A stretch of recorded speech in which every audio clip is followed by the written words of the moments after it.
I do think there's a distinct lack of shame in society at the moment. I think shame is very different to guilt. Guilt is very useless. You know, it's sometimes good to be really simple. I mean, Matisse says this fantastic thing. It's just, you know, don't try and be original. Just be simple.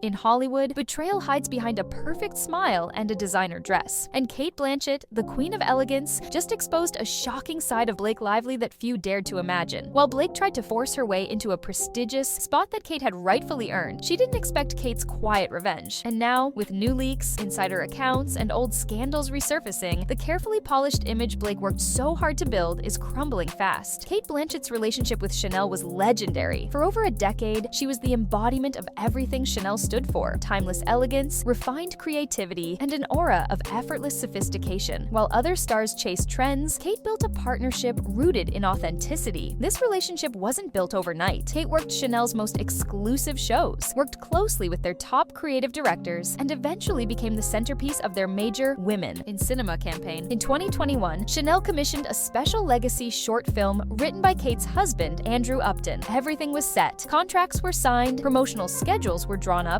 and insiders whispered that Cate's campaign would be a milestone for Chanel and a celebration of their rich history. There was no public announcement yet, but the speculation was electric. Cate wasn't just endorsing Chanel, she was about to leave her fingerprint on its legacy. Yet, behind the polished scenes, subtle tensions were brewing. The push for younger audiences and the fear of losing relevance in a world where legacy no longer guaranteed loyalty all created a tightrope for brands that once thought themselves untouchable. At the time, Cate had no reason to be concerned. Her reputation was spotless. Her creative team, including her husband, was deeply involved. She had given Chanel nothing but success over the years. Everything seemed perfect for a flawless campaign rollout, but what Cate didn't know was that someone else had quietly set their sights on the prize she had worked so hard to build. And in Hollywood, it's never about who deserves the spotlight. It's about who can take it. And soon, Cate Blanchett would find herself backstabbed. Cate's team received a terse message from Chanel's offices that the campaign's direction had shifted, and their involvement was no longer required. Internally, Chanel executives praised Cate's work. Everything was lined up for a historic rollout. Yet suddenly, everything was off the table, and the silence that followed was unsettling. Then, without any formal announcement, Blake Lively appeared at a major Chanel event, draped head to toe in the brand's signature pieces.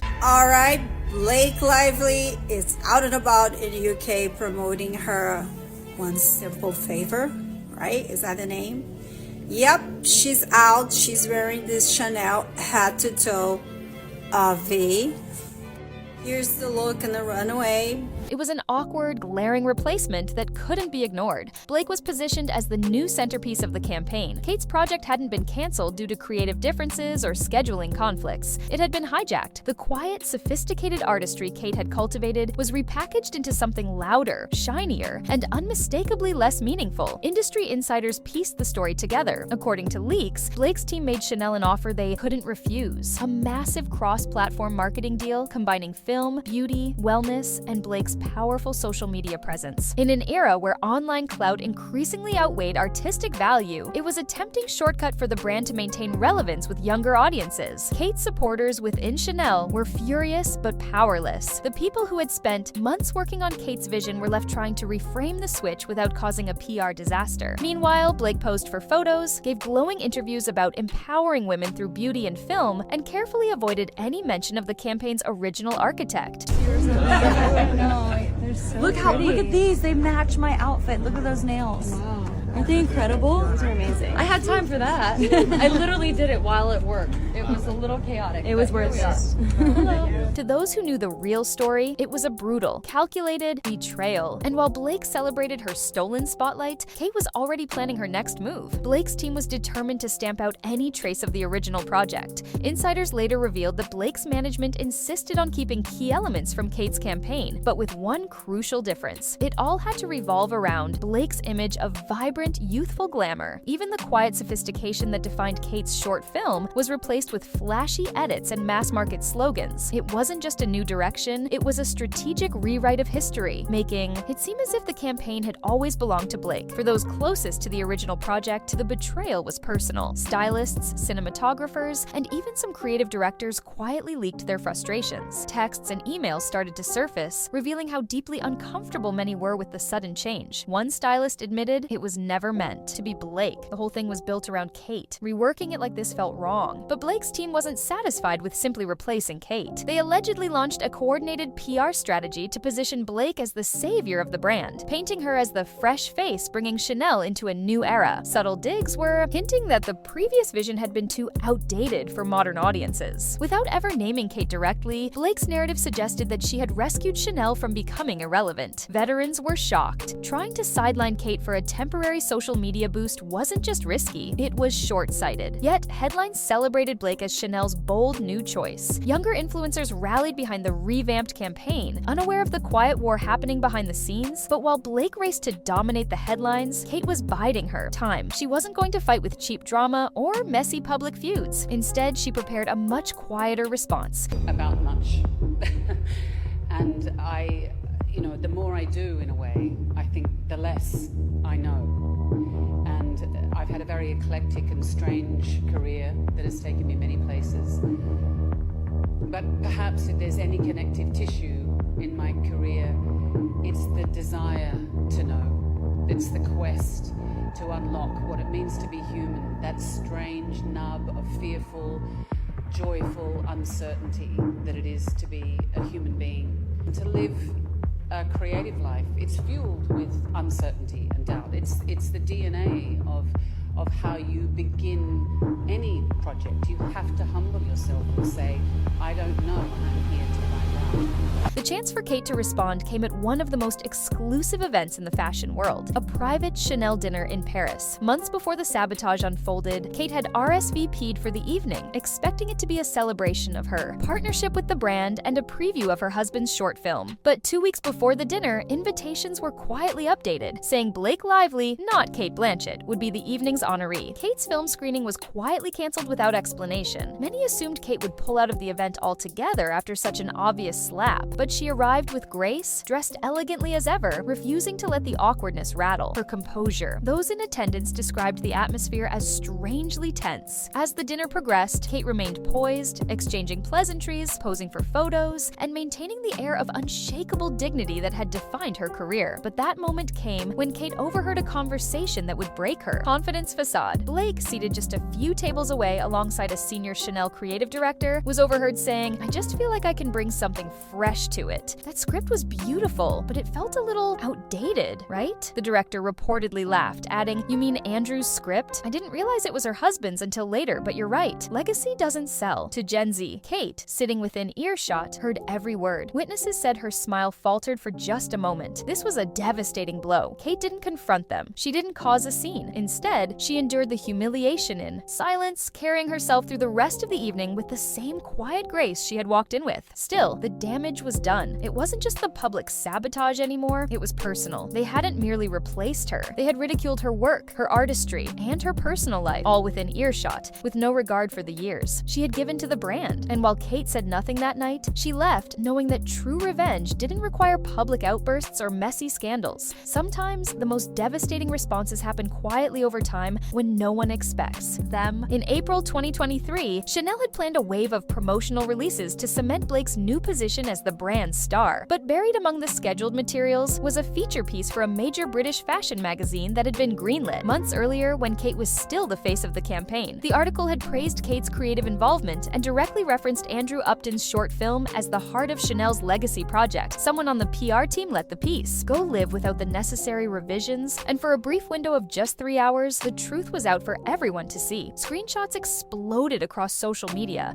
with fans and industry insiders piecing together the betrayal in real time, saying that Cate had built the campaign from the ground up, only to be pushed aside. The public backlash was immediate and brutal. Blake, who formed her image as Hollywood's sweet star, was now trending for all the wrong reasons. Accusations flooded in of professional sabotage, calculated bullying, and legacy theft. In a desperate scramble, the article was pulled, and official statements were issued framing it as a miscommunication, but the damage had already been done. Cate never addressed the leak directly, but days later, while accepting a quiet, humanitarian award in Berlin, she delivered a speech that many took as a deliberate and pointed response. Cate said, "There's a difference between honoring a story and owning it like it was always yours. One builds legacy, the other builds ego." The crowd erupted in knowing applause, and the quote quickly went viral. Cate hadn't just defended herself. She also framed the entire scandal in a way that Blake couldn't escape. Cate became the wronged artist who had handled betrayal with class, while Blake was increasingly viewed as the opportunist who had overplayed her hand. As the backlash against Blake intensified, the facade of her career began to crumble faster than anyone anticipated. Scheduled interviews were abruptly canceled, brand partnerships distanced themselves, and a growing number of Hollywood insiders started leaking stories that painted an unflattering picture of Blake's off-camera behavior. One of the first major cracks came when Blake was set to appear on a popular YouTube fashion talk show to promote her Chanel collaboration, but the appearance was scrapped just hours before taping, officially blamed on scheduling conflicts, though insiders revealed that producers had planned to directly ask Blake about the leaked article and the allegations swirling around her. Fearing an on-air disaster that could spiral into infamy, Blake's team pulled the plug at the last minute. Meanwhile, Blake's social media presence became a minefield of critical comments, with fans accusing her of being manipulative, disloyal, and fake. Even Blake's strong PR team couldn't manage it all, and damage control interviews only made things worse. Suddenly, the industry quietly began to turn against her. Offers for lead roles dried up, red carpet invitations slowed, and influential figures who once publicly praised her now kept their distance. The perception had shifted, and Blake was no longer the fresh face of Hollywood, but a cautionary tale for celebrities. By summer, executives murmured that Blake had become too polarizing and too risky to attach to major projects. Her team floated ideas for a rebranding campaign, but no amount of charity work, photo ops, or choreographed apologies could erase the damage already done. Blake had underestimated the loyalty Cate Blanchett commanded, not just among fans, but within the powerful circles of fashion, cinema, and high culture. And while Blake scrambled for solutions, it became increasingly clear that she had no easy way back, because the more she fought to repair her image, the more she reminded everyone of exactly what she did for praise. While Blake's image spiraled out of control, Cate Blanchett quietly carved a new path forward, refusing to let the betrayal define her narrative. Without addressing the Chanel fiasco publicly, Cate immersed herself in her craft, channeling her energy into an original two-person play premiered at the Sydney Theatre Company in June 2023. The play, written by her husband Andrew Upton and directed by Cate herself, was a stripped-down, intimate exploration of human connection and loss, performed for true lovers of the art rather than cameras and critics. Originally titled Lines That Weren't Meant to Be Read, the project's name was subtly changed to The Credit, a quiet but devastating nod that didn't go unnoticed by insiders still buzzing about the Chanel scandal. Cate's decision to forego a flashy promotional tour was deliberate, drawing sold-out crowds purely through reputation, while critics praised the production's honesty and raw emotional depth. Cate's refusal to engage publicly with the Blake drama only made her look stronger, a stark contrast to the increasingly frantic moves coming from Blake's side. And without ever having to raise her voice or fire back with accusations, Cate succeeded in doing something far more powerful. She reminded everyone why she had earned her place at the top to begin with. As buzz around The Credit grew, so did a renewed appreciation for Cate's authenticity in an industry obsessed with trends and clout. Brands began reaching out to Cate for new collaborations again. And meanwhile, Blake found herself shut out from opportunities she once thought would be hers for the taking. Hollywood had shifted its favor back to the artist who didn't chase the spotlight, but commanded it with grace. Cate's understated comeback was a lesson in grace and long-term strategy, proving that true power doesn't scream for attention, it moves silently. As Cate's stardom ascended once again, a darker reckoning began to unfold for Blake. Stories that once floated harmlessly in the background of the industry came rushing to the forefront. Former co-stars and crew members began sharing unsettling experiences with Blake's pattern of bullying and control behind the scenes. Whispers from the set of Gossip Girl resurfaced, recalling the chilly tension between Blake and Leighton Meester, where Blake's dismissive jokes and subtle power plays reportedly created a toxic work environment. There was an article recently saying that Leighton and I were frenemies,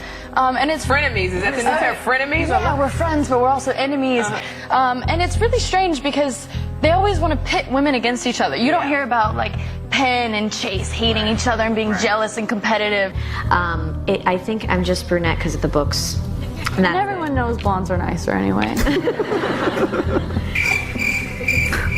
Another promise was no pet monkey.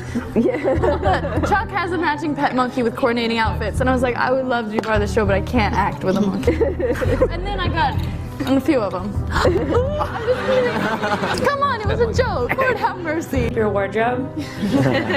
That is important. Very good. Very important. This is wardrobe. This is wardrobe. This was on the return rack. I think it was hers. So I had to go and like slip them cash to wear it today.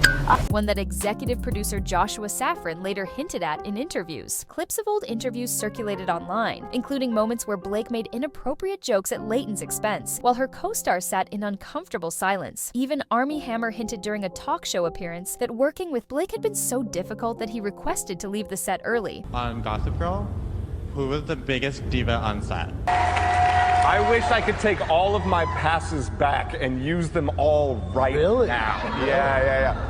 Let me just say that was a tough show to film, and I didn't end up actually filming all of the episodes I was supposed to because it was such a tough film. Really? Literally, you said, "Get me out of this." It was also like, get him out of here. Yeah. Oh, really? Yeah. So it just literally was that. Whose love interest were you? I was Blake Lively's love interest. You were? Yeah. Okay, well then. Sounds like she was the problem. It sure does, Chelsea. No, that's not what I'm saying. That's exactly what I was thinking. Don't put words into his mouth. Yes. Because my foot is already there. No, it is not. Sorry. I need another drink. Hey, Katie. Hey, y'all are cracking me up. Beyond Gossip Girl, stories emerged from newer projects too, with allegations that Blake had pushed writers to alter scripts to give her character more favorable arcs, and that she allegedly used her relationships with powerful figures to freeze out colleagues she deemed competition. In the wake of the Chanel fallout, these old wounds reopened quickly, and fans who once defended Blake's antics now saw them as part of a more troubling pattern. Even her closest celebrity allies, like Taylor Swift, seemed noticeably quiet during Blake's PR meltdown, fueling rumors that Blake's support network was quietly eroding. The glossy narrative of the charming, relatable Hollywood sweetheart was crumbling under the weight of her long-ignored actions, and it was her own, unchecked behavior that led to her downfall. What started as a quiet betrayal with Blake Lively to Cate Blanchett spiraled into a full-scale unraveling, exposing a history many had long overlooked. Meanwhile, Kate's grace under fire only strengthened her legacy, proving that true power needs no spotlight to thrive. In an industry obsessed with reinvention, Blake's story serves as a stark reminder that no amount of curated images or viral moments can hide the truth forever. Reputation, once fractured, rarely returns untouched. But one thing's certain, Cate Blanchett didn't need to fight to win. She simply stayed true to herself and let the truth do the rest.